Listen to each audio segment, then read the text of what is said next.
नमस्कार मित्रांनो, महाराष्ट्र मंत्रिमंडळामध्ये नेते असलेले मंत्री असलेले छगन भुजबळ यांनी एक मराठा समाजामधील शून्य लोकांना एक प्रश्न विचारलेला आहे.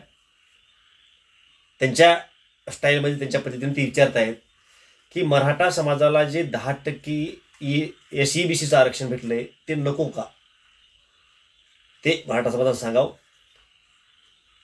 ते सोडल्याच्या नंतर EWS ज्यामध्ये 70 ते 80% मराठा समाजाला लाभ मिळतो तेही आरक्षण तुम्हाला नको का, आणि मराठा समाजातील शून्य व्यक्तींना ते सांगावं असं त्यांचं मत आहे. समाजाला पुन्हा 10% आरक्षण दिलं गेलेलं आहे. आता तरी सुद्धा हा सगळा मराठा समाजाला ओबीसी घ्या, ओबीसी मध्ये घ्या अशा प्रकारचे आंदोलन होत आहे, प्रेशर निर्माण केलं जात आहे.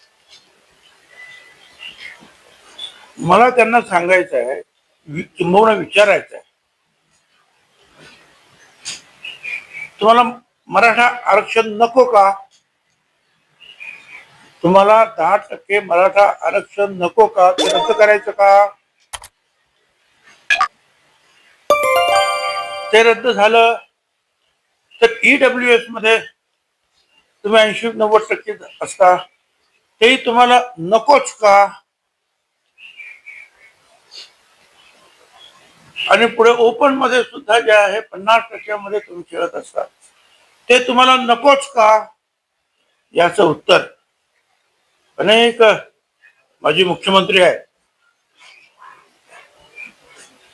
केंद्रात मंत्री झालेले आहेत, मराठा समाजाचे नेते, आमदार आहेत, खासदार आहेत, शिकलेले आहेत, ज्यांना हे समजतं त्यांच्याकडून मला उत्तरांची अपेक्षा आहे. ज्यांना काही समजत नाही, अशिक्षित आहे, माहित नाही, त्यांच्याकडून मला ह्या उत्तराची अपेक्षा नाही.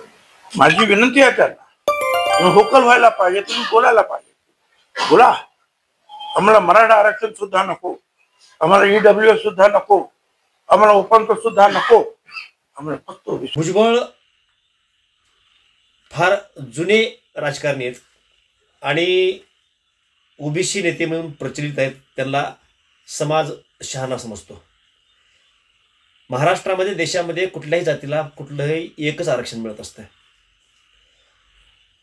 कदाचित त्यांचा अभ्यास कमी असेल किंवा मग ते वेडपणाचं सोंग घेत असावेत की महाराष्ट्रामध्ये ज्या दिवशी मराठा समाजाला 10% SEBCचं आरक्षण दिलं त्या दिवशी EWS बंद करण्यात आलेलं आहे.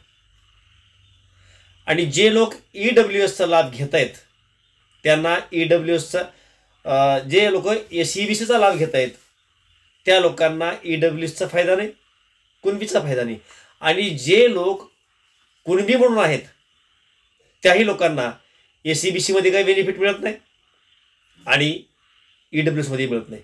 म्हणजे जर एखादा मराठा समाजामधला व्यक्ती कुणबी प्रमाणपत्र घेतलेला असेल तर तो कुणबी या एकाच कॅटेगरीमध्ये, ह्या एकाच आरक्षणामध्ये लाभ घेत असतो, त्याला SEBC मध्ये मिळत नाही किंवा मग EWS मध्ये सुद्धा मिळत नाही.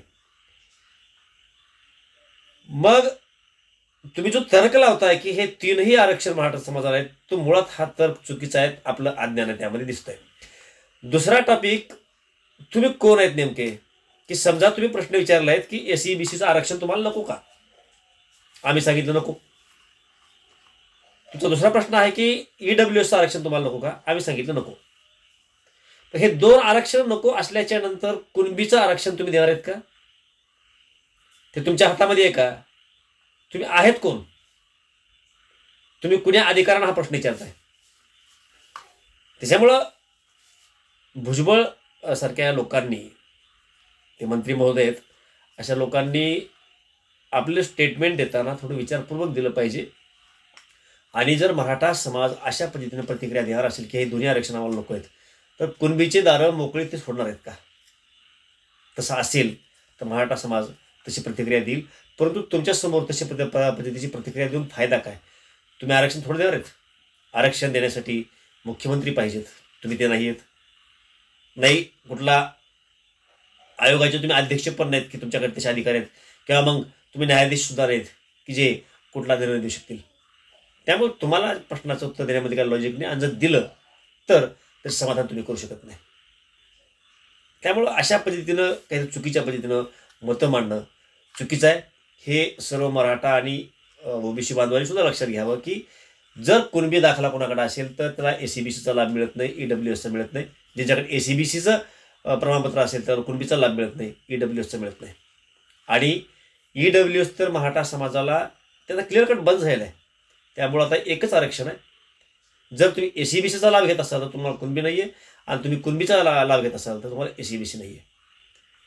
सरसकट कुणबी लागू झाल्याच्यानंतर एसीबीसी सुद्धा हे कॅन्सल होऊन जाईल.